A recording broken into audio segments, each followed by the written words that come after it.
And in 3, 2, 1, we are live. Season's beatings. This is HCW HEAT, broadcasting on your street. Presented by Off the Rope. He don't know. The punchline's not gonna hit because Ron is not here. What's hey, the punchline? Tell me. I'll say it. He's supposed to be like, there goes the neighborhood. Say, what did you say? Presented by Off the Rope. There goes the neighborhood. There it is. I'm Josh Cage. This is AK subbing in for Rana Chudge.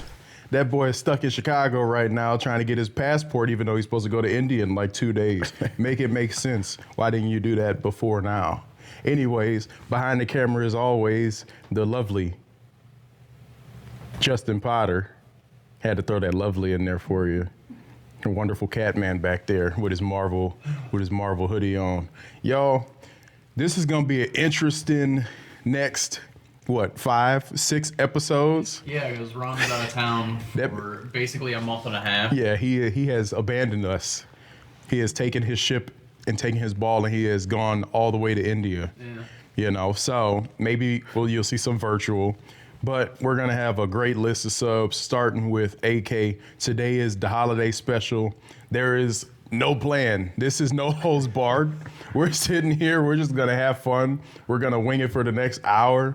And one thing that we're going to do first is we're going to explain to everyone how me and AK know each other and how AK and Justin know each other, even though you already know how me and Justin know each other. I think this is a very interesting triangle here. It is. Yeah. So that's for sure. I think me and Justin's story starts before me and AK's story. Yeah. But me and AK's story starts before AK and Justin's story. That is true. So. And me and Rana's story starts before. Yes. You and Rana's story. There's a whole. Oh my God, this is like a whole. This is like what we want to call it. Let's call it a quadrant. Yes. WWE likes using those fancy words in their not what do you call those meetings that they have, those quarterly meetings where they just do a dick measuring contest? Yeah, the like stockholder call. Oh yeah. Those. Yeah, we'll call this a quadrant. This is our quadrant, how we all know each other. But Ron is not here to explain his side of the story, so we'll just let AK, start it from there. So tell us how you know Rana, then how you know me, then how you know Justin. Man, I met Rana back in middle school when he was the new kid. Yeah. So he came in 6th grade. Yeah. And everybody's like, who's this kid, bro? Like, he's super flamboyant, just super out there, super loud all the time. So when we met him, nobody liked him at first. But throughout the years, man, he just started growing because he started doing his little rap thing. And then everybody's like, okay, he's cool, he's not bad. And he started hanging around him and stuff like that. Yeah. And we ended up loving him. We ended up becoming closer than what we were. We were never really close in middle school, but in high school and everything, we started talking more. Yeah. And so me and just Rana being around is always a good time. Yeah. You're always laughing, you're always smiling. We should low-key elaborate on that rap career since he's not here to defend himself. I'm not gonna lie, he was actually pretty good. Like some songs he made, like I was like, hold on, bro, let me get on the track. Like What's a So Hell? Yeah, What's a So Hell? When he came out with that, I was there. I was like, oh my God. Why you do this? Spitting. Why you do that? Yeah. I wish that someone had saved that whole album before he deleted it. He deleted it? Yeah, you know that man embarrassed. Why would he be embarrassed about that? I don't know. That's a period piece, That's what I'm saying. Bro, he had the whole school in the chokehold, man. Like, y'all don't understand. Sohail was the hottest rapper in St. Charles County, Missouri in the year 2015 and 2016. That time has passed, so now he's just Mr. Hip Hop, a connoisseur, instead of, probably being one of the best artists on the scene. I actually went to his house one day, and we were sitting there making music, and we were like talking music and stuff like that. Like we were literally about to make a song together. Yeah. But I don't know, it just never went through. So probably the ADHD from him. And me too. Shoot, you can't mix those two. Man. Oh, bro, wait, you play that new Smash Bros, bro? That's exactly what happened. One day he wanted to play some video games. Yeah. That's how it goes every single time. You go to his house, like you're planning to do something. Don't even worry about it, bro. Yeah. It's not gonna happen. Yeah, I promise you. Unless it's something that deals with making money specifically. If this is a leisure trip, it's not gonna happen. Yeah. But yeah, so he started knowing Rana in middle school. And then I started knowing Justin in high school, like freshman year. So let's fast forward because you already got that story. Then me and AK, when I transferred to the same high school that AK and Rana went to, which is in junior year, that's when I met AK. I don't know what class we had together because we wasn't playing football class? yet. It had to be. I think there was a class because like we didn't all, well, me and you didn't play football together till senior year because I got there after the season was over. Oh, yeah. Junior year. You only played 1 year with us? It don't feel like it. It feels like it was a long time. It do. Yeah. It feels like I played at North longer than St. Charles West. Like, I don't think I can claim St. Charles West. I mean, you got to claim where you graduated from. You know what I'm saying? But, like, I gotcha. It's not, it don't even feel the same. Like, I had so much more fun playing at North. But I think, you know, we had black coaches and, you know, it was a little bit more, I wouldn't say relaxed, but the culture was a lot different. Yeah. You know, it was fun. From what we were used to at the North, the atmosphere when BG got there and everything and started coaching, it was a whole completely 180 of coaching, just the culture. Yeah, I'm not saying it was a bad thing, but it was some days were just funny. You know, BG, he's just always cracking jokes even in times of serious, but it was always fun. Man, I forget that kid's name, but we had a joint practice, us and JV. I don't know where the freshman was at. But you know how we had the practice field that was behind the stadium directly, and there was a soccer game going on. It was the lower field where you got to go down the field. Yeah. And I remember I'm standing there. I don't know what was going on. I don't know if I was hurt or whatever. I was always hurt, and I'm standing there next to BG, and this kid on our sophomore team had been on Instagram just like flexing dollar bills, and I'll never forget. BG went quiet for like 5 straight minutes. And you know, like, at least back then you knew he was at least thinking something crazy. Oh, yeah. And because he'd make that face where he's squinting like this. Yes. He'd just be looking like this. And he was just looking at the kid like out the side of his head. Side-eyeing him. And practice is just going smooth, and you just like, stuff is going too well right now. He'd like have his hands behind his back just... Yeah. Oh, my God. With his shorts. Yeah. with the long shorts he used to have. Yeah, on. with the little ankles. Yeah. Yeah, and he was standing there just squinting just like that, and he had that little side eye going. And I remember it got so quiet. He waited for the quietest possible moment, like in between plays, whatever. And this man had not been coaching for like 5 minutes. Like, I don't know what was going on, but he was just stuck on this. And I remember he stopped. And everybody just kind of like was waiting for something at that point. Yeah. And I think y'all was on the field because I think it was like, no, you was definitely on the sideline because it was offense on the field versus JV defense at the time.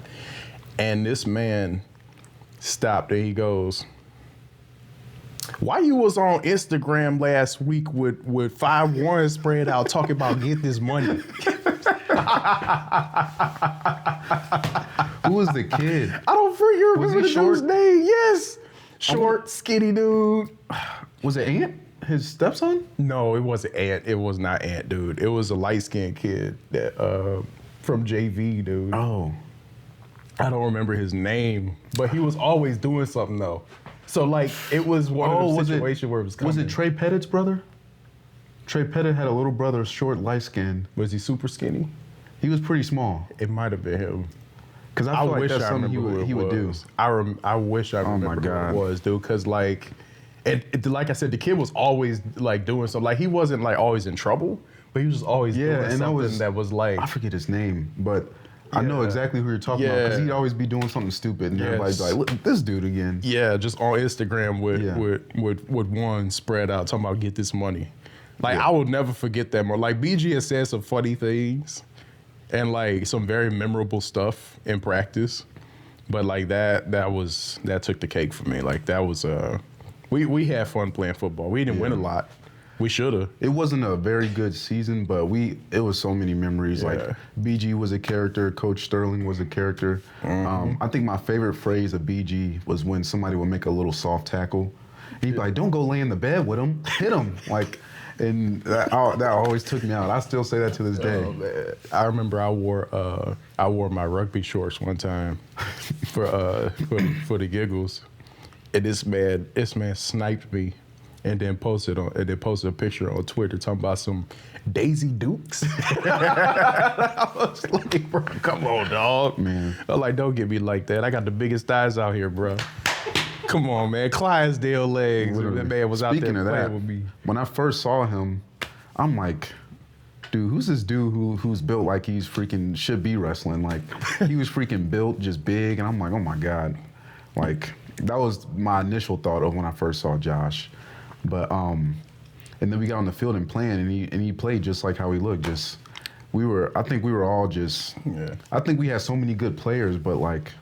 Couldn't bring it together. Yeah, couldn't bring it together, but it was fun though. Maybe we needed them old coaches I had at the Yeah. school. Like, Yeah, they were pretty. St. Charles West was know. good at the time. But like, and it was fun over there. Don't get me wrong, but like, culture was different. Yeah. And you know what I'm talking about. Yeah, Like, yeah. the culture was much different. Like North felt like a school, Yeah. and it felt like the team felt more like a family. Yeah. You know what I mean? Like West, it was a small school. The team was really good, and that was fun. Like just decimating people, but at the end of the day, like I didn't feel like that camaraderie. heart-to-heart connection. You Yeah. know what I mean? Like almost like a real brotherhood type of deal. Yeah.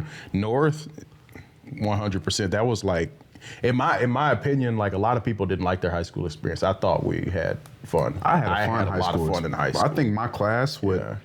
It really just comes from the connections you have. Like Yeah.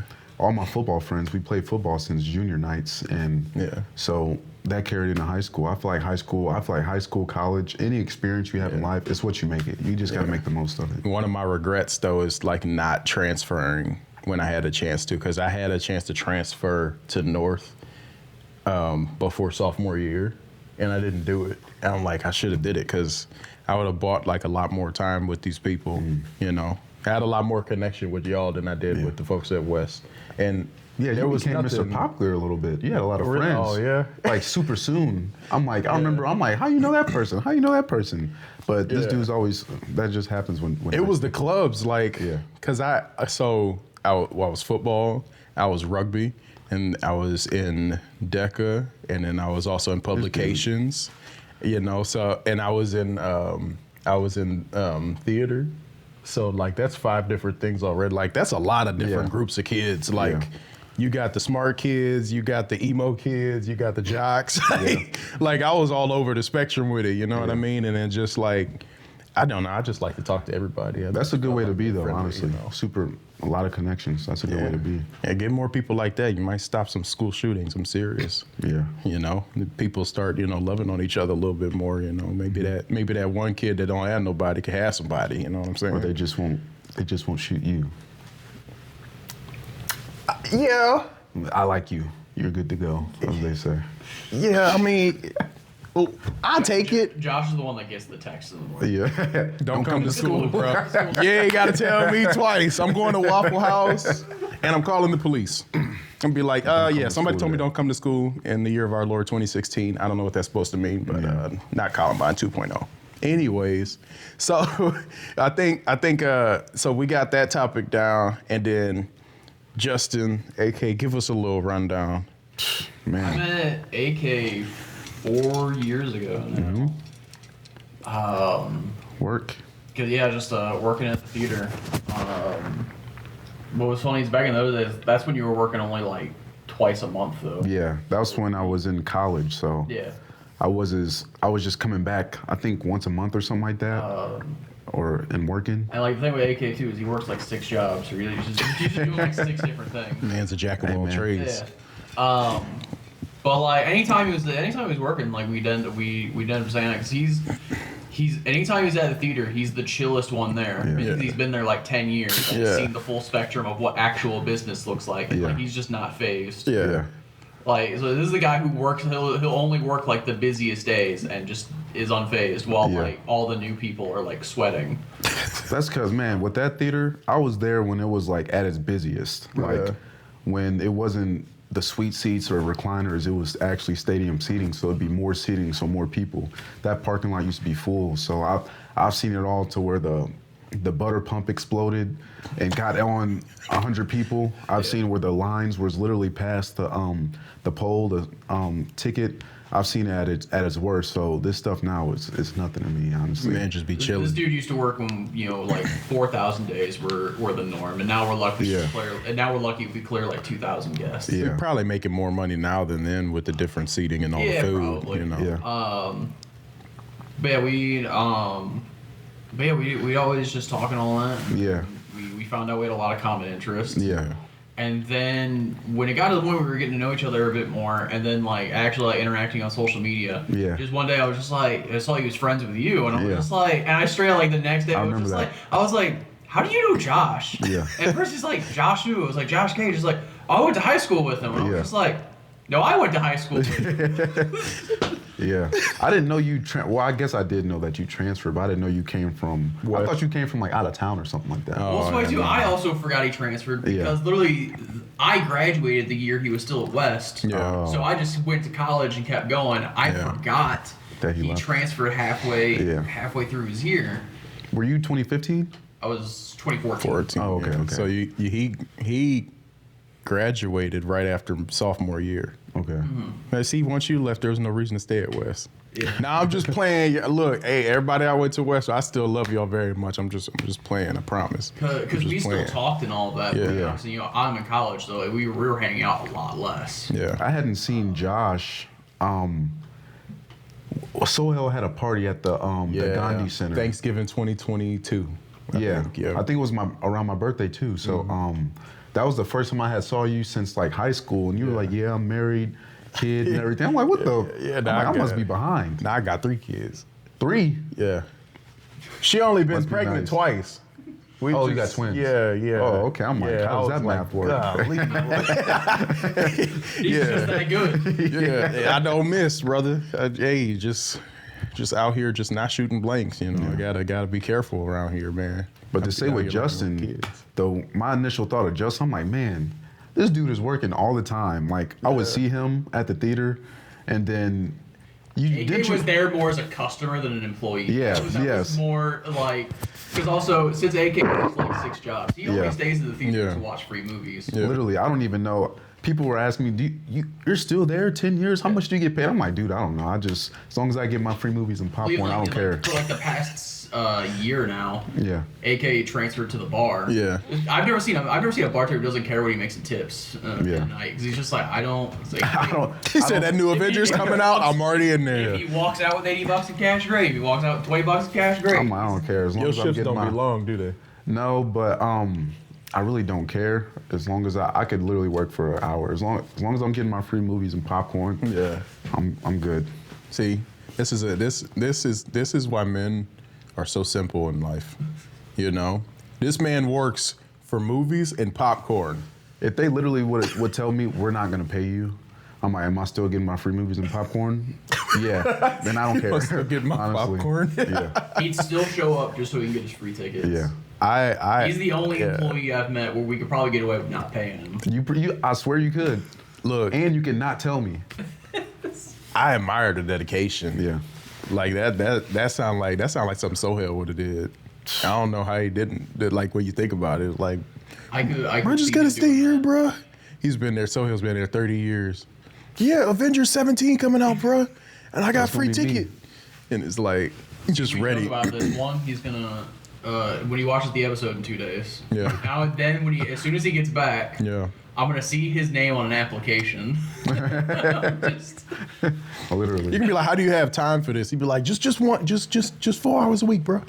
That's all I need, bro. It's free." One half. Yeah. He'd be like, "It's free. 4 hours. That's all you need, right?" And he gonna be in there watching movies for 40 hours a week. Honestly, though, I think they only keep job me out of it because I've been there for so long. Yeah. But if I was like a regular they know you're employee, gonna show up. Yeah, if I was like a regular sometimes. But if I've called off a lot more the past year than I ever have. Like I used to hate missing work because I was like, I didn't want to be that guy. But what was I about to say? I don't even lost my train of thought. It's all right. Well, I was about to say, they literally only keep me there because I've been there so long. If I was like some regular employee, I probably would have gotten fired already because I only work one day a week. Would you have fired him? I wouldn't. Well, your job's safe there. Also, AK is one of those guys where he's like, if we're actually ever like in a pinch, we put him anywhere. Yeah, I do know every position in there. But like right now we have like no bartenders, so we put him in the bar. So so you just threw him in there. Because he used to work at the kitchen a lot. But we got a surplus of cooks. So. Yeah. You got way too many cooks. I feel like now. But yeah, that's he's a guy you can just throw around. So that's the only reason why. That's crazy. Yeah, that was you got to. That's crazy. You got to pause that one. Yeah. Hey, yo. He's a guy you could throw around. Nah. You got something to admit? Not like that. I ain't taking bumps. So let's get on with it. This is a super casual episode. Obviously, by the time y'all watching this, it's Christmas Day. You're either on here or you're either not. Hopefully, you've been entertained by the introduction to one of our new regular subs that you'll see over the next 6 weeks and beyond as well. You'll see him on other HCW content that he don't even know about yet. Top secret stuff. I remember when you text me. Of just like see if AK will be in content. Yeah. And I was like, hey, I went to him. I was like, hey, we're launching this thing, and he's just like, yeah, just reach out. Yeah. So now 100%. Anytime we just need a filler for any of the shows that we're going to be doing over the next year. Yeah. We just got to call him. 100%. And hopefully we don't have to film every episode of Heat at 7:30 in the morning. Yeah. Going forward. We'll figure it out. One day, because we're all just in here like dragging, literally. Except for him. He's like wired and ready. I don't know how I wake up at 4:30 in the morning anyways to go to the gym. And then I work at 7:30. So yeah, he texted me at Dwayne Johnson over here. He texted me at 5:30 this morning to confirm he was showing up. I wasn't up till 6:30. Yeah. Me too. I woke up 6:34, which was 10 minutes before my alarm was going off. I was like, what the heck? I wake up an hour before call time. Yeah. Wake up, go get coffee, and show up here. Yeah. And then we're in here for 3 hours because Sohail was just like procrastinating. Rana. So we're gonna there's a lot of cut stuff. Yeah. We're gonna get you HCW overtime. That's what we're gonna call it. And it's just gonna be everything where he's just rambling about random stuff. That's all it's gonna be. I don't even need to be in frame. Some bloopers. Just him just saying. It's funny he said that because we do have a lot of behind the scenes footage that we're just farming for when we have an audience to give it to. I'm sorry to my 38 subscribers on YouTube. Hey, you growing? We're getting there. We're getting there. So we want to get into a little something. Gonna be a couple topics before we're done here, but something to note is that our batteries, because someone was not responsible enough to charge it. I'm not gonna look at the guy who it was. We're at 28% on batteries. It's fine. If they die, they die. We have enough light on. If they die, they die. So as you see, the heat sign is not illuminated because that battery was at 19%. It's already dead. It's gone.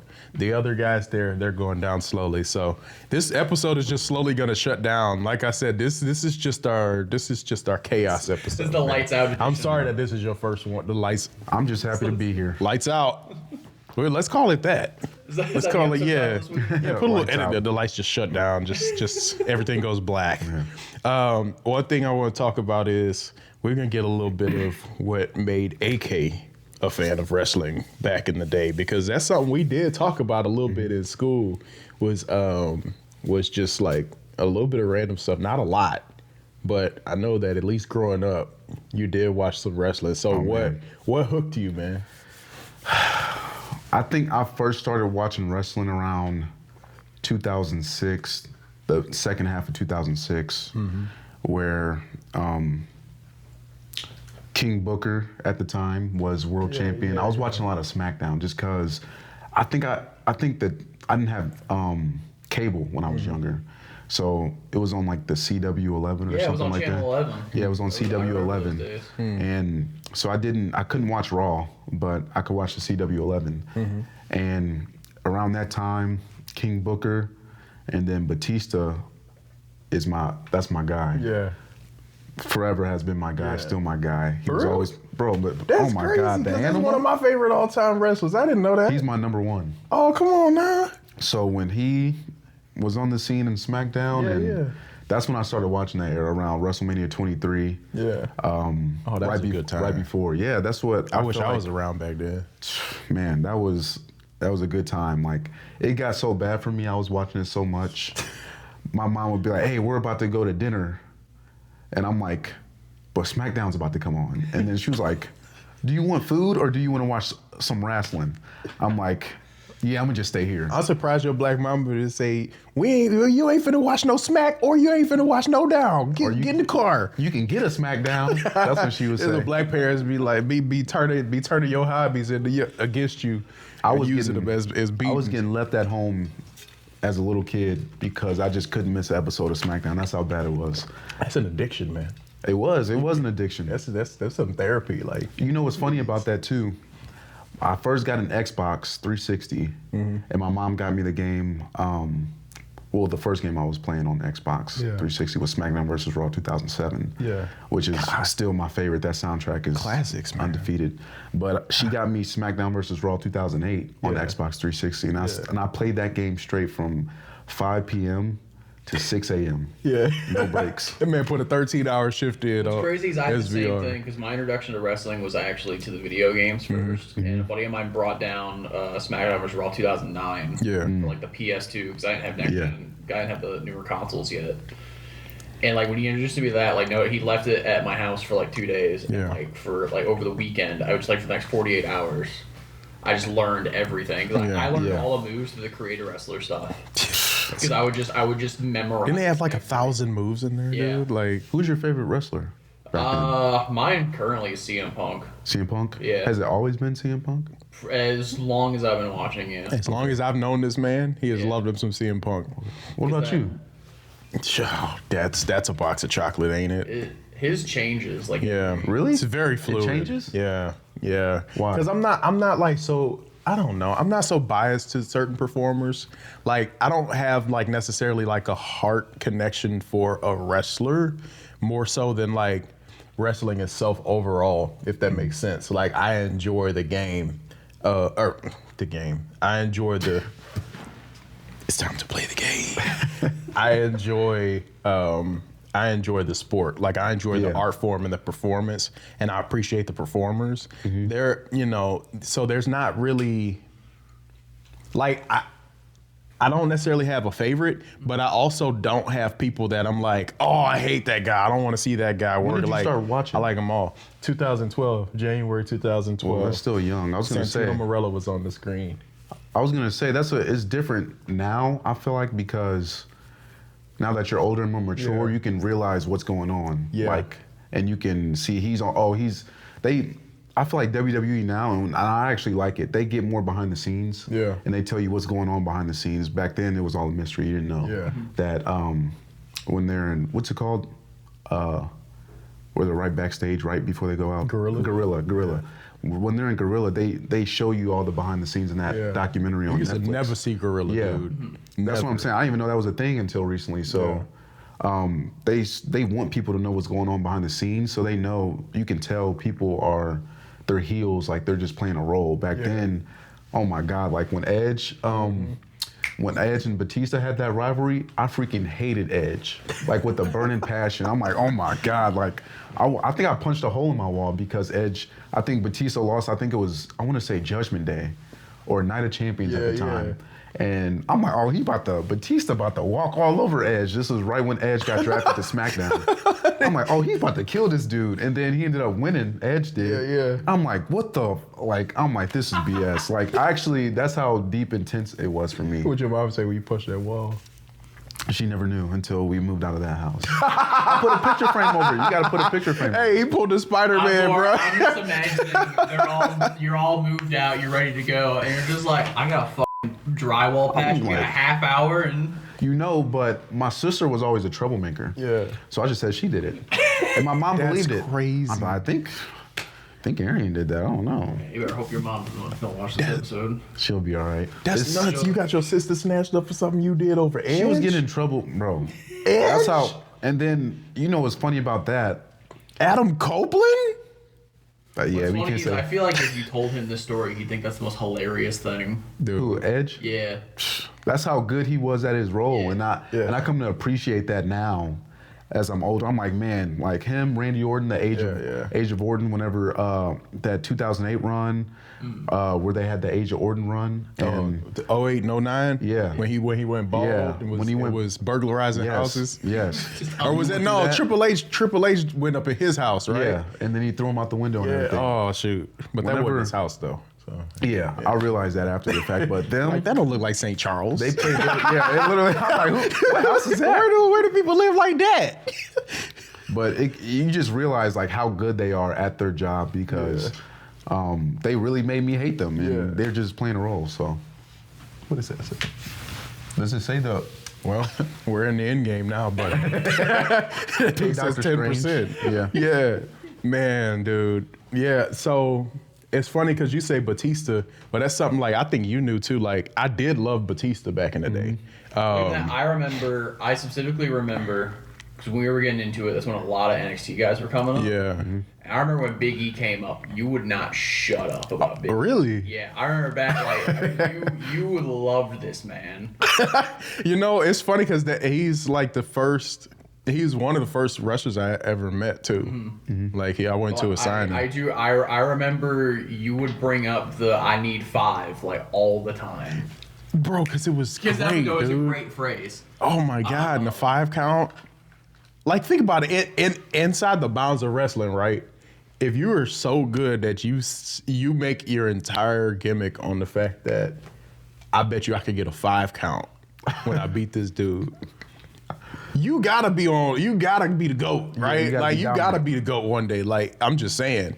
I mean, he was definitely on his way, but you know, he got dropped on his neck. But you know, it's okay. We forgive you, Rich Holland.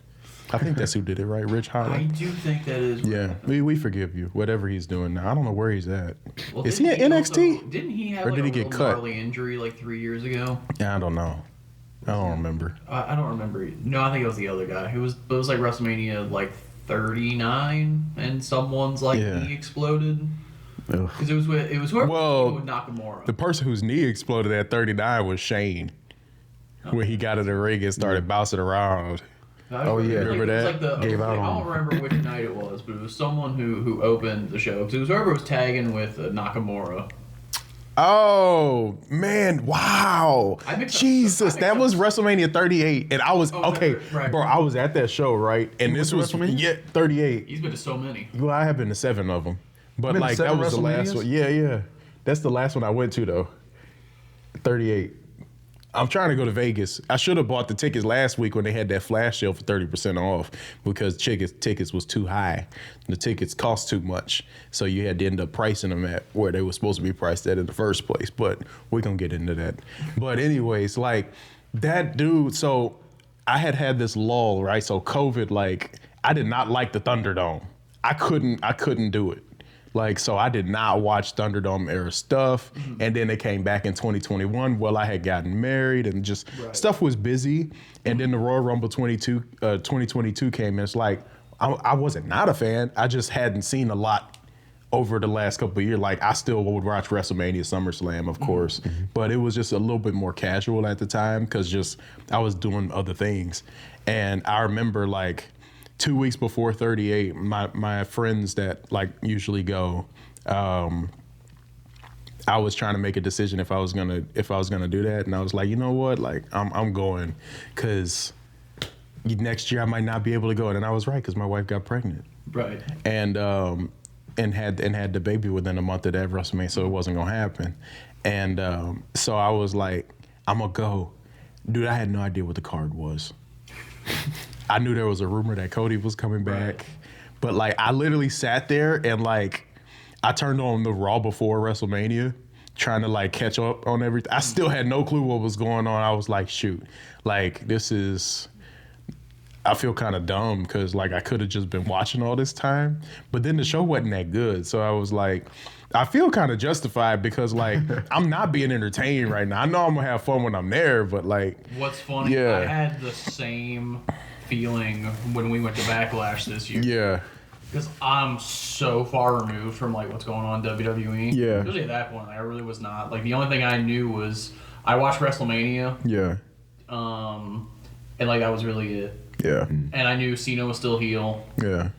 And I show up, and then like I'm seeing like Pat McAfee feuding with Gunther. I'm just like, what is this? You had fun though.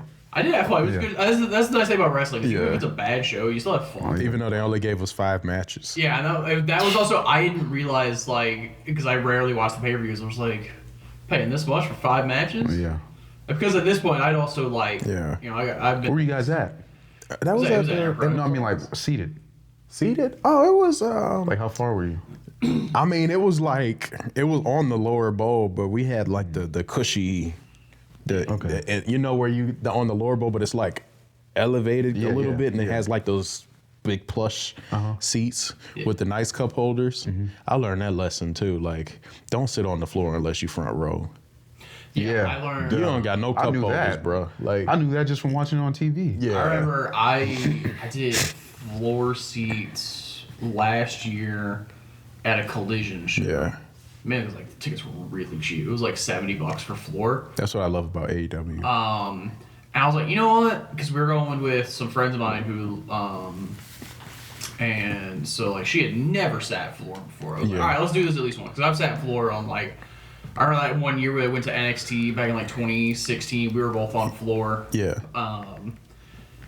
But like, I was like, all right, let's do this just for the moment and all that. Yeah. And it was more like right towards like, you know, where the ramp is, but you're kind of further floor. Right. And it's great when like entrances are happening. Yeah, and then you sit down and the match starts. And unless you're like first, second row. Man, it's watching like, the screen, you're like... Yeah, you're just like...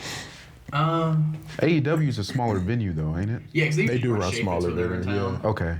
So like, it's still really not that bad, but when you're like you closer to the better with floor, because otherwise like, you're just... You're looking at heads, Okay. And luckily, I'm luckier because I'm taller. So, but it was still just like. And it's funny that like we bring up like sitting on the floor, right? Because it's if you go back and you watch like a WrestleMania 3, they used to elevate the ring. Yeah. And I'm like, okay, elevate the ring 3 feet, right? Have the entire ringside be on the platform that's elevated like 2 or 3 feet. Even 2 feet, like a 1 foot elevation changes a lot for like sight lines as well. That's why they were doing it. And I'm like, you got all these people sitting on the floor, they can't see. You got a row 36 and you made somebody pay $600 to sit row 36 on the floor at WrestleMania. They can't see nothing but the screen. They can't even see the entrances happening. So I don't know why people keep like falling into that trap. And I don't understand why WWE doesn't elevate the ring. Like I'm really I would be curious to know like production wise why they stopped doing it and why they haven't done it since, because it couldn't be that expensive to mobilize a platform, you know, and just put it in another truck, you know, and keep the ramp elevated a little bit. And it actually might turn out to be a little bit safer for the workers in the long run because people are crazy. Probably because they got to do bumps where they're jumping out of the ring. Or I mean, yeah, but like they that. had the whole floor outside of the ring at ringside elevated too, though. I mean, yeah, So, technically the ring is elevated because you got to go up the steel steps to get in it. So I mean, yeah, but that's still not high enough, though. I think floor is like, it's a section we like gaslight ourselves into thinking it's the best section. Who is we? Not us, but just like the audience. Of just like, because I think everyone, because they spend so much on it, so it's just like, no, I'm enjoying this. If you're on the aisle, it's worth it. Yeah. If you're front, second row, third row a little bit, as long as you're not sitting behind somebody 6'5", and you're good. But like from my experience, like you want to be up front or on the corner or just on the aisle in general. It's not gonna be fun. And like that I've noticed, because like I've sat like a 6th row at a ROH show. It's like you can't really see nothing until they get in the ring. So the interest is the atmosphere is just kind of dampened like that, you know. For me it was, but like when I sat front row to some indies, man, like sweat's flying all over the place. You get interactions. I sat second row at a Ring of Honor show. Yeah. Like that's great. The energy's great, and also 'cause this was like peak Ring of Honor where like the Bucks and Cody were wrestling, and they were on that card. Yeah. Then like that was great. Cause there's only like 300, there's only like 200 fans in the building anyways. Yeah. It's a small. More intimate setting. Yeah. But you sat like second row in that, like it's great. Yeah. And then when we went to NXT at Family Arena, I was like, I think I was right at like where the ramp was. Yeah. Mm-hmm. So I'm just seeing everyone come down, and like that's great. Yeah. I'm surprised they do it at the Family Arena. That was the only time, I think. They had a TNA show there one time back in like 2010. They had a pay-per-view there. Yeah. I'm surprised that they do any of those at the Family Arena. I think AEW could fill that building. AEW. Well, I mean, like, why benefit not? from They would moving just go to the city and do it at Shea Fitz. I think that's the thing too. And when I don't know if Shea Fitz and Family were built within the same time frame or if Shea Fitz came after. I don't know how old. It's just a more popular venue, though. I think also it's the allure of you want to say you're in St. Louis versus we're saying we're in St. Louis, but we're actually on the St. Charles Riverfront across from the Ameristar Casino. What's funny though is if they ran Family Arena, they'd be a lot closer to the airport. Yeah. You would actually cut a lot of your. And the hotels would be cheaper. Yeah. Well, and the sellout's guaranteed too. Yeah. Like, I mean, well, Family and Shea Fitz are pretty similar size. Shea Fitz or Family's definitely a little smaller, but they do have a true second deck, which would give it an illusion of being bigger. Yeah. You That's know? the allure. I've been there. I toured the place once when I was in college. Yeah. Tour. Because it was video stuff. You just walk in and look around. Family Arena. Yeah. Because one of my teachers knew the head of the video department there, so he was showing us jobs. And so I toured their building once and saw where all their camera setups and all that. And because they have the 3-tier, it gives the illusion that it's bigger than Shea Fitz, but they're probably about the same. Oh, it's tiny, dude. Yeah. Like I went to an arena football game and sat up at the top, and the people were still this big. Yeah. I'm like, imagine watching wrestling in there. You'd be like, this is perfect. Like I don't need to. You wouldn't be worried about where you're gonna sit. See, that's why.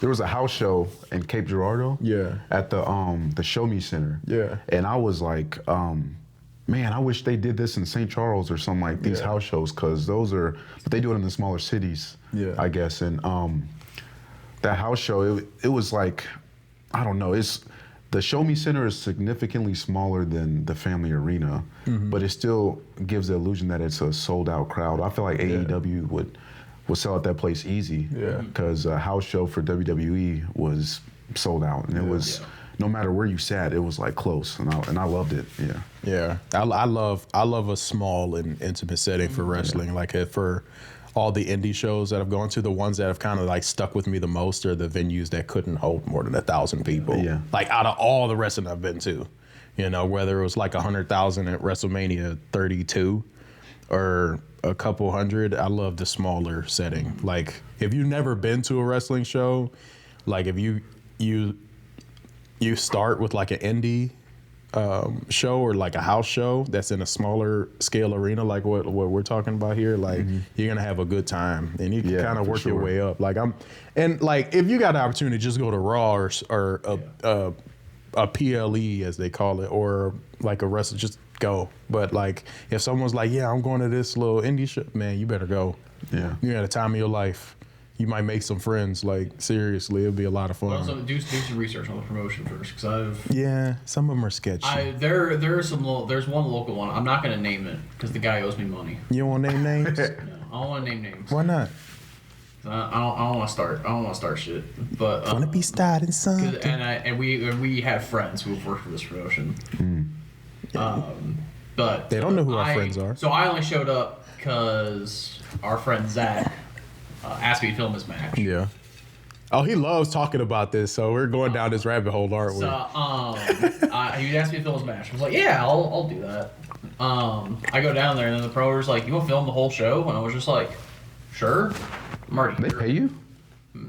So at first, that's how they owe you money. So but I was just like, all right, I'll just film the show and give him the footage. I'm here, might as well do it. I wasn't told any of the spots beforehand. I didn't even know how many matches were on this show. And it ended up being 6 matches, I think. Yeah. That's not bad for an indie show. Not bad. And like they've sold like 150 seats. Yeah. 200 seats at most, and like it was packed. It was in like one of those like it was out in Illinois, but it was like one of those. Oh, it's an Illinois promotion. Yeah, but it was like one of those like Elks Lodge kind of like wood kind of places. So like it was really crammed in there, but like I had my stuff, and then he didn't tell me he already had a guy filming his show too. Oh. So I was like kind of coordinating on the fly with the main video guy while also getting my stuff. While also trying not to get immediately in the way. Yeah. Because I don't know any of the spots. Yeah. There are 2 times I like almost died while filming this show.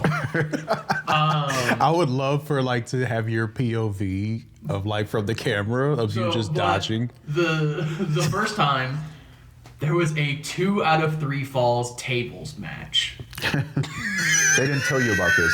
I was not told. I just literally these 2 guys come out. And one of these guys, really nice guy afterwards, but he looks like an indie deathmatch guy. Yeah. Lots of scars on, like a really weathered face. Does it for the love. Yeah, he just hot dog and a soda, man. And man, this man could bleed. And I was just like, that's why he's in this. Yeah. While wrestling this man's gimmick, which I do think was a cool gimmick, where he's like this 6'5" guy who's basically a caveman wizard that was brought to the modern realm, and I was just like, this is fun at least. Caveman wizard.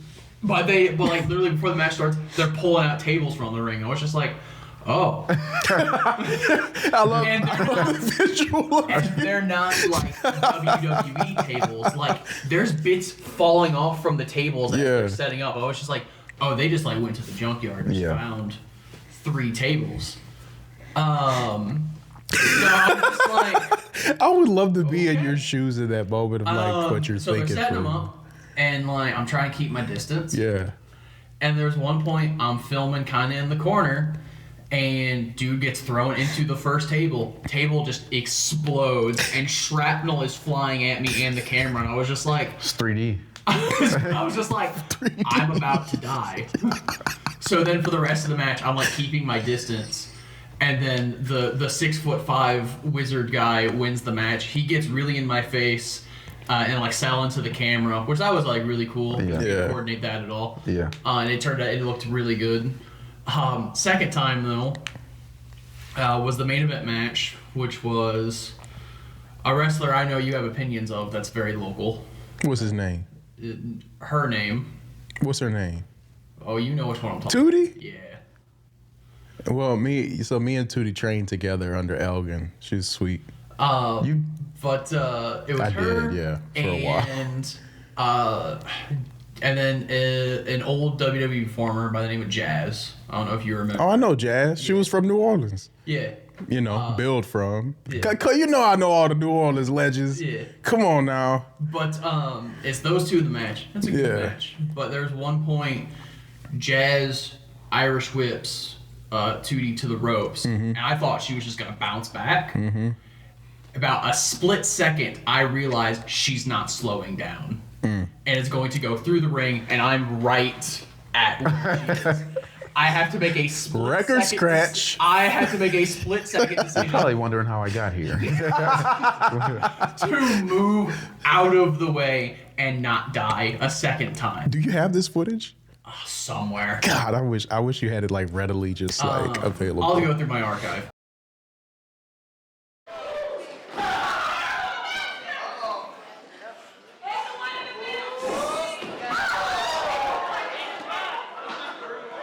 I filmed the match and all that. I met Jazz afterwards, and I literally said, I was like, thank you for not killing me. She was really nice. Like, everyone who worked the matches, nicest guys. I'm still friends with some of them. The promoter... Not so much. He touches base with me, and he's like, hey, thank you so much. I was like, yeah, so like, I'll just drop footage on Dropbox, send you a link, and you can do whatever. Yeah. And then he's like, oh, thank you very much. And then he gives me like $80 from the gate in cash. I was like, all right, you know what? Not a bad day. Yeah. Made a little extra cash. Got to film my first wrestling show. Yeah. It was a lot of fun. Good experience. I dropped the footage off to this guy. And then also COVID, the lockdowns immediately happened. But I dropped the footage off to the guy, and then he's just like, "Hey, do you mind editing the show together?" And I'm just like, "Hey, I'm working from home right now, and like I was already editing full time, 40 hours a week. I was like, I don't have time to edit your like 4-hour show together. Yeah. But here's your footage." He then like Venmos me another $80 to like entice me to edit 6 hours of footage, and I'm just like, wait, hold on. It was 6 matches. I don't remember exactly, but they were going Broadway for every match. I know, but they were like 20-minute matches. This man was AEW before AEW came around. Well, no, AEW was around by then. Yeah, it was like right. It was like the first year of it. I think some of the timing I'm probably off on, but it was a decent bit of footage and a decent bit of matches. Yeah. And I was like, I don't. But yeah, he Venmos me like $80 to like entice me to. I was just like, I get okay, thanks, but like, I'm not shooting your entire show. Did you accept the payment first? I did. Well, it's just auto. He sent it. Yeah. He sent the money. He didn't ask. And I was up front before. Appreciate that, cuz. I was up front before I sent the money. Before he sent the money, it was just like, I don't have time to do this. Yeah. And then he sends me like another $80, and I'm just like, so it was like, I'm not shooting and editing your whole show for a total of $160. Yeah. That's just not how. I was like, here's the footage. We've made. How much you shooting at this show for?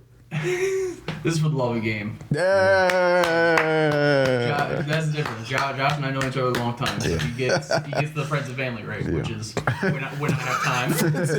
Rate's crazy. And it was just like I was like the only match I was prioritizing was Zach's match. Yeah. He asked me, and again, he's a close friend of mine. I've shot stuff for him in the past. I'm gonna do this for him as a favor to him. And it's like, this guy, I don't know you. Yeah. It was like, we don't, it was like, it's like, you also, like, you can't be sending me, like, scraps to like, get me to do a bunch of work for you because you have nothing to do during COVID and I still have a job. Yeah. Man got carnied by Carney. The guy also ended up being, like, the promoter, a bit of a weird guy. Yeah. Especially during COVID. Like, he was, like, real conspiracy theory heavy. And then eventually he just unfriended me. Why did he unfriend you? Mainly because I just kept making fun of conspiracy theorists. But I never. He tried to slide that like, under the rug. He Just unfriended me for no But reason. but no, it was more. I never targeted anything towards him. Yeah, you did. No, You never. Yes, you did. Subtweeted him. Yeah, but it was. But he just. I never heard from him again. And what's funny, I think he ended up like posting the show without my footage. I was just like, all right. He's probably like, this guy filmed all this. I paid him $160. He can't even edit it for me. Yeah, just do it. That's a true Should wrestling. have been 160 just for you shooting it, honestly. Like, yeah, it was, but Yeah, 250 at least. 160 just for shoots, crazy. Well, 6 hours. I'm just saying, at least. I said at least. Okay. Yeah, well, yeah. Hey, man, so dude. that's my local indie story. I was like, sometimes they're great, and then sometimes you have a 2 out of 3 falls table match that probably doesn't need to be there. I love. We should see if Jim Cornette can figure out what the show is. He can probably be like, I'm gonna find that match and I'll send it to him. the Troy Barn, February 25th, 2020, and you'd be like, dang, that's crazy. How do you know this? But it's like you literally know, you hear his quote, just like whenever he just talks about like outlaw mudhole promotions. Oh yeah. Is that card is definitely kind of fits that. Yeah, the mud hole. But the main thing is, I know like they're actually like he's still doing shows, so I was just like, all right, he's doing something right. Yeah. Not for me. So you trained? Yeah, man. I never knew this. I forgot. This is the out of bounds topics that I don't want to talk about. To be honest, but I had a cup of tea with Harley Race, and then I was with Michael Elgin, and this was like 3 years of training on off, and I was I'm basically the unk that like will stand on the corner and be like, if I didn't hurt my neck, like, I'd be WWE champion right now type stuff. You know what I'm saying? You know what I'm saying? I had a drop kick like Okada, but the kids don't know that. You know what I'm saying? So you know that. He's seen it. He's seen the footage. Ask Zach. If me and Zach get in the ring right now, we going 4 Meltzer stars. Over with, 20 minutes. I'm gonna be huffing and puffing, but I'll be as good once as I ever could be, I promise. I got a solid year in me before my neck would give out. All right, so, any promotion that's seeing this, holla at your boy, you know what I'm saying? I could talk, I could work, you know what I'm saying? Hey, I'm 5'10", I get some lifts in the boots, I'll be 6 foot. I'm 200 right now, you could build me at 220. You know what I'm saying? Build me from New Orleans. Hey, Ricky Saints ain't the greatest wrestler to ever come from New Orleans. That's me, brother. Just letting y'all know right now, I'm better in every single way. I got better style. I got a better look. I could talk better. I walk better. Got a better theme song. Battle of New Orleans. Ricky Saints versus Josh Cage. Who's winning that? Who's going over? Got the name for it for sure. That's what I'm saying. Yeah. It was crazy too when Who's going over? It was only when we were getting into wrestling and I met him. It was like your name's already like. Yeah, you got the name. Oh, yeah. And that's just his name. Too bad I was a bag of glass. Yeah. That's kind of the issue. Bag of glass was crazy. How many times was I hurt senior year? Oh yeah, true. Let's be honest. Yeah. Let's be honest. I was a player coach at that point. You know what I'm saying? Bro was on the sideline with the iPad running the film. I remember. I think sophomore year. Didn't you get hit with a concussion? Yeah. I remember that. 8 days in the training camp. I remember you were really out of it for 2 weeks. Mm-hmm. I remember that. I didn't go to school for 2 weeks because my concussion was that bad. Damn, somebody came through and put that pad on you, huh? With helmet to helmet. And we were doing the Oklahoma drills, which I'm sure have been mostly outlawed at this point. Dang, bro. Y'all see this? This is so ghetto. I'm sorry, yo. I didn't know this was just hanging back there like that. It's in there now. Yeah, you brought now you know the attention to secrets. it, yeah. Now you know the secrets. I didn't see it, and I'm like, what is that? It's funny they probably because I didn't even notice, and it's right in front of me. Yeah. They're not gonna notice until. I feel like Nene Leakes right now. The ghetto. But yeah, 8 days in the training camp, and they was trying to set it up for you boys. They had me at tight end, and bro, it felt like every pass play was gonna come to me that year. And then we got in that Oklahoma drill. I got up, went in to make that tackle, and I broke down, and whoever else that it was broke down too, and it's just straight head-on collision. And I remember I was just laying there, and it was just things were not functioning. I went to the doctor. I went to the pediatrician. My mom took me to a pediatrician a couple of days later, and because we had scheduled an appointment. And I remember I'm sitting there. I don't know what's going on. I was just looking out the window. So my mom would recount this story, bro. She was like, you just sitting there looking out the window for the whole appointment. And the pediatrician was looking at you, and he was trying to talk to this dude. Yeah, the pediatrician was talking to me, and I wasn't responding. I was just looking out the window, looking at butterflies or whatever. Wow. And then she said that, and then she was like, "Yeah, the pediatrician." And I remember too, I remember sitting there looking out the window, just minding my business. I do not remember someone trying to talk to me, dude. Yeah, I was a walking vegetable, and I remember coming out of that. My mom was like, yeah, the pediatrician said you can't play this year. And I was like, what? They just looked at you and just knew. Yeah, I was like, it ain't that bad. And then I proceeded and I go to school for another 2 weeks after that appointment. Wow. And then I finally came back. So, and the kids at school thought I was milking my interest because I had broke my leg all severely the year before that, playing around. And I had to get a plate and they screw bag of glass, bro. I'm telling you, dude, I got 1 year in me, all right? With WWE, AEW, you want to run the story of the decade? Take this regular old fan that had a little bit of time with Harley Race, so maybe ain't such a regular old fan. And strap the rocket on. Put the rocket on your back. Get in shape. And we're going to have you win the Rumble. And then you're going to main event night 1 of WrestleMania. You can't have night 2, but you can main event night 1. And then at that point, if you're doing good, we'll have you win, and you're gonna drop the belt after a month because, no one knows who you are. But that's we're gonna do you a Hunter favor. Expression. Yeah, it's not bad. Oh, I can do some impersonations. It's not bad. You want Vince? God damn it, pal. That's a great idea. Why didn't I think of that? Take a fan out of the audience, right? And it's even better because he's trained. You know, he was there with Harley just a little bit, you know. Harley was in a wheelchair at that point, but, you know, we'll take it, you know. The Homer was doing the training at that point, but it's okay. This is a great story. We're going to make some money. And who else could I do? Name a wrestler. Let's see. CM Punk. CM Punk. I don't know if I could do CM Punk. That's just being loud. Is my mic on? I don't know Punk. What? Give me somebody. Give me somebody. With some personality.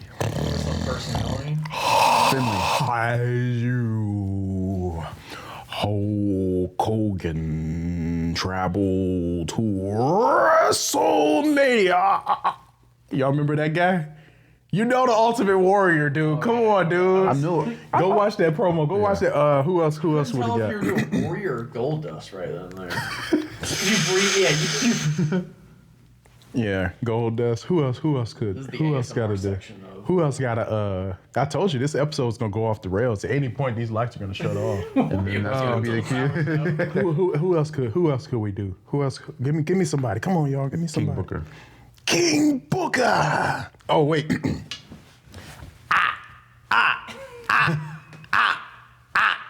Oh yeah. and then dang man, I'm trying to think of somebody. Dusty Rhodes. I had a pretty good Dusty impression back in the day. I don't know if I can still do the Dusty. Well, baby, you gotta. That's right, baby. Yeah. Dusty Rhodes. Nah. All them kids down there in NXT, they gonna be stars, baby. Who else? Who else could we do? Who else could we do? Good impersonation. I'm trying to think of like people with very like distinct, like you know what I'm saying? Paul Heyman. Ladies and gentlemen, my name. I don't know if I could get that. He has a very like Raspy. It gets. Wait, it's like a squeak almost, like a little rubber duck, like with the eep, eep. You know what I'm saying? But yeah, I could get down with the impression.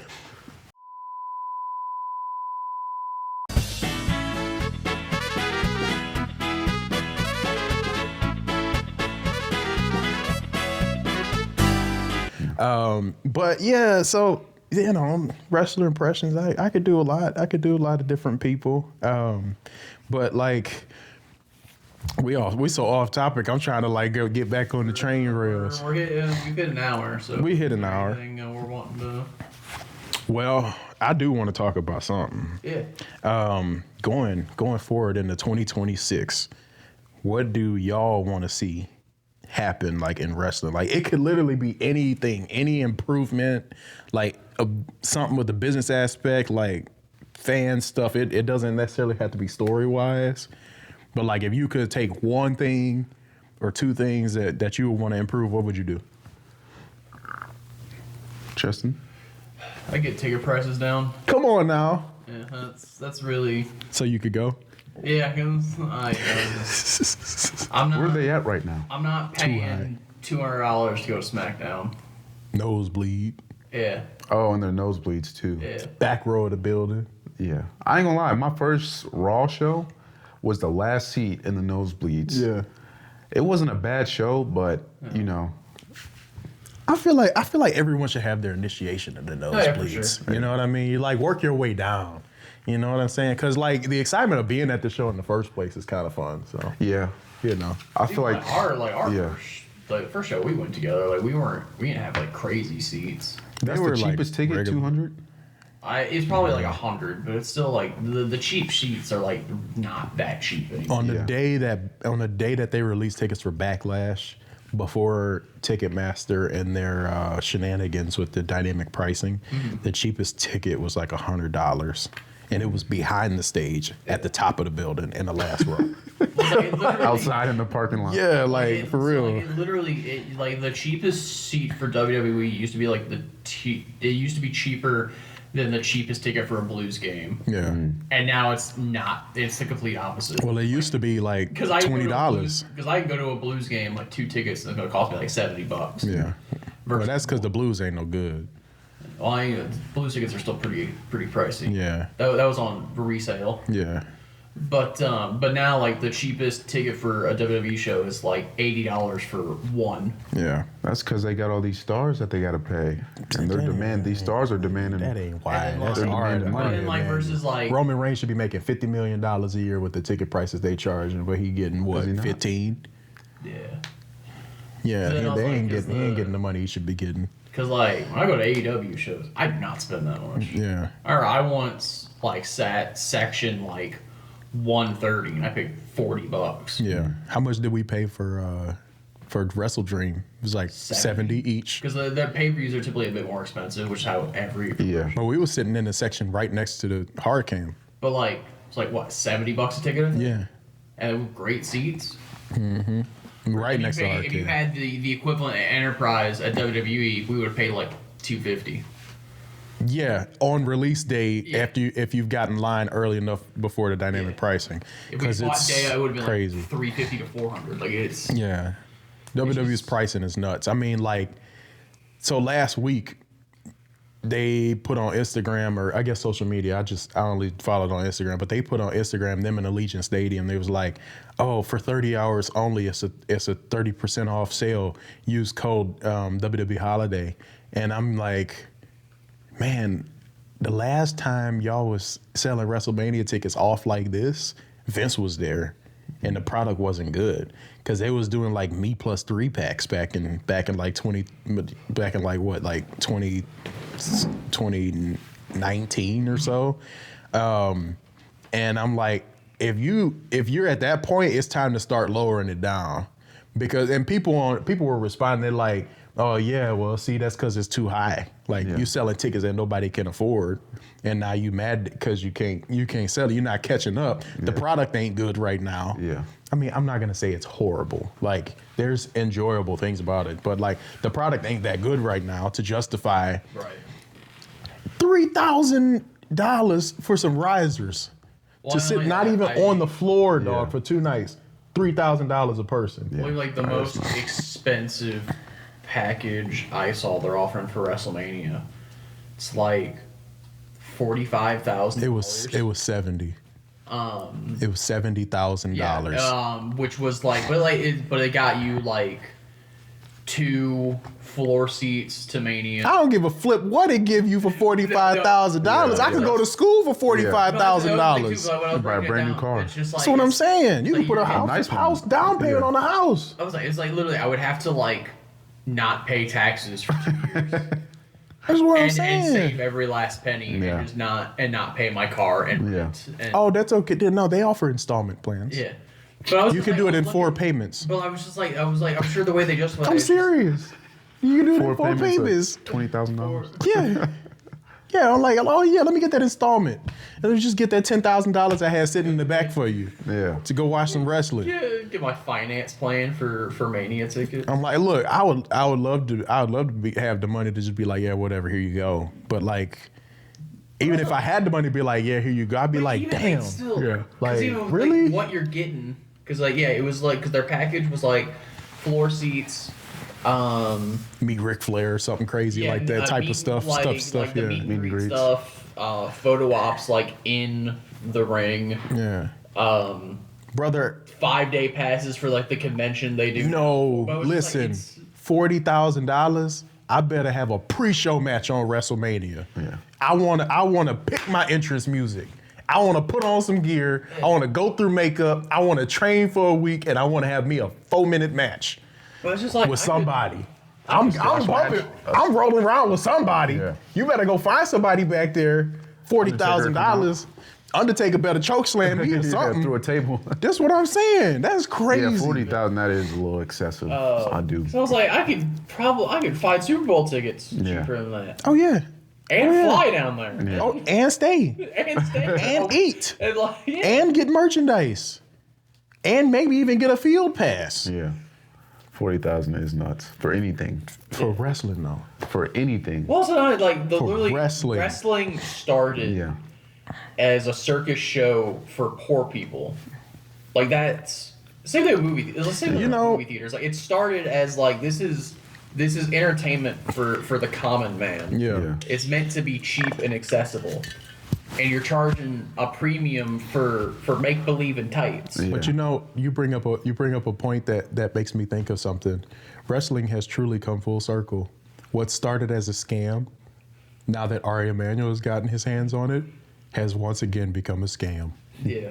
They are scamming people out of money, and people are just willingly turning it over. And I'm like, this show not that good to spend that much.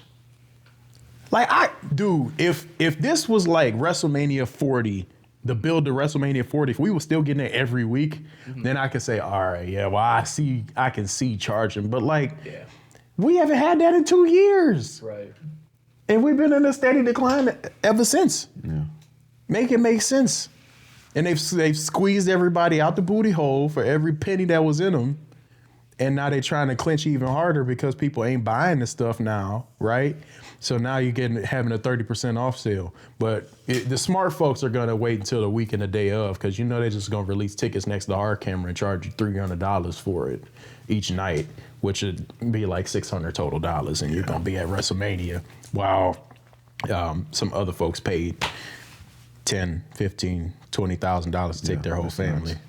I'm like, that's cool. I don't need to go see them rehearse entrances on Thursday night. I'm just being real. Like, I don't need to do that. Like they like Mania week has like become like, and I get like that's probably their way of like justifying the cost of like becoming this like thing of like trying to do like it's a whole thing by itself. Yeah, but it's like it's trying to be like what Comic-Con is, but for wrestling. I was just like, I just don't. But Vince was doing it for I've been to 7 of them, right? Starting at WrestleMania 30.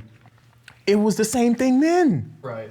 You still got on the top package, the only thing that they're really doing now that you didn't get on the top package back then, which was like, and don't hold me to this, but I think it was like $7,000 or $8,000 total at the time, which is much more reasonable when you go on the Raw they didn't have SmackDown at the time, but when you go on the Raw and everything throughout that week, right?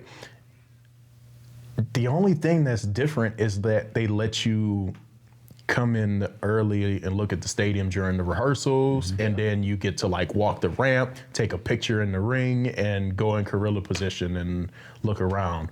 And okay, well, depends, because some of the top package, they will let you like ring the bell at the beginning of a match or something to like start it. But like, really, is that worth $50,000 more? To ring a bell? In 10 years, to be able to take a picture in the ring and ring a bell and walk down at the beginning with the announce team and wave at people that don't give a flip about you? I'm just being, that's an honest question. If you have done it, which I know someone who has, like, tell me if it's worth it or you just doing it so you can get the seat.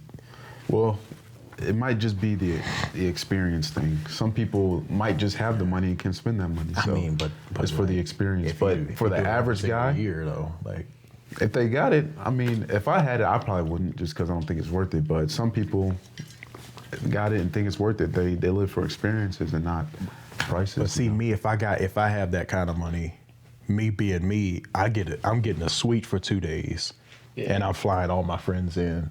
Yeah, Like I'd be like, I got a 25-person suite, 2 nights. I paid $100,000 or whatever, which is a little bit more. But like now I got all my friends with me that love wrestling. Yeah. In a good suite, like right on the 50-yard line. That's what I spend my money on. So like all I'd be like, AK, all you gotta do is get there. Justin, all you gotta do is get there. Like you're getting in the stadium. Like that's how I would go about it. But it's to each their own. Yeah. It don't change the fact that the tickets cost too much. Even though I was definitely on there about to buy some tickets last week, so maybe I'm a hypocrite. But I was like, it wasn't the seats that I need, so I was like, forget the 30%. I gotta wait till like day of, hour of, be in the parking lot, get my ticket. Sure, I might even walk up to the will call. They still do that at stadiums these days. Yeah, I might even walk up to there, get that fee, get no fees. Walk up in there, give me a ticket. I remember like when I was like earlier this year when I was pricing out like all in. Yeah. And like the seats I was looking at, there were good seats. It's like $110 a seat. Yeah, I remember, and it was right behind the home plate, or where home plate would be. But like it was like I was just like, damn, that's affordable. And a 10-hour drive. It's traveling down to Texas, like it's not that expensive. And it's not an expensive state to stay in. Yeah. But like that's your competition's big show, and it's like I could spend, it would cost me $500 at most for the entire trip versus charging $5,000 for. And that's a good point, because WrestleMania 38 cost me just under $1,000 to fly there, get my tickets, and stay there. After I bought merch and ate and left and all that, I think I spent $1,500. Anything else we want to? We're hitting an hour 20. Anything you would? Anything you want to wrap it up with? You got something to say? Well, I just want to say thanks for having me, guys. No, it's always a pleasure. I look forward to being back on the show. Yeah, absolutely. With other topics as well. We appreciate AK coming on in such a small, tight time crunch, thanks to Rana. Thanks, his Rana. passport issues. But hey, Power got us through the whole recording. Yeah. That's unbelievable, because Let's give it up for Power, 6%. That says 6%. Let's give it up for This Power. one says 6%. Shout out Power. Yeah. Oh, the show? I never watched No, that. not the show. Oh. This Power that's keeping us alive. Well, if you enjoyed the show, Merry Christmas, which we should have started with. Merry Christmas. Happy holidays. Happy holidays. Happy Kwanzaa. All that. I think Hanukkah's done. But whatever you celebrate, as long as it's not satanic, we rock with it. Enjoy the rest of your day. Remember, you can follow us on Instagram and TikTok and subscribe. Turn on your notifications on YouTube as well. All of the notifications, because if we make a video and you don't got all the notifications on, you're not going to get it. What you doing? We're going to be broadcasting on your street next week. We'll see you at the same time in the same place. Take care.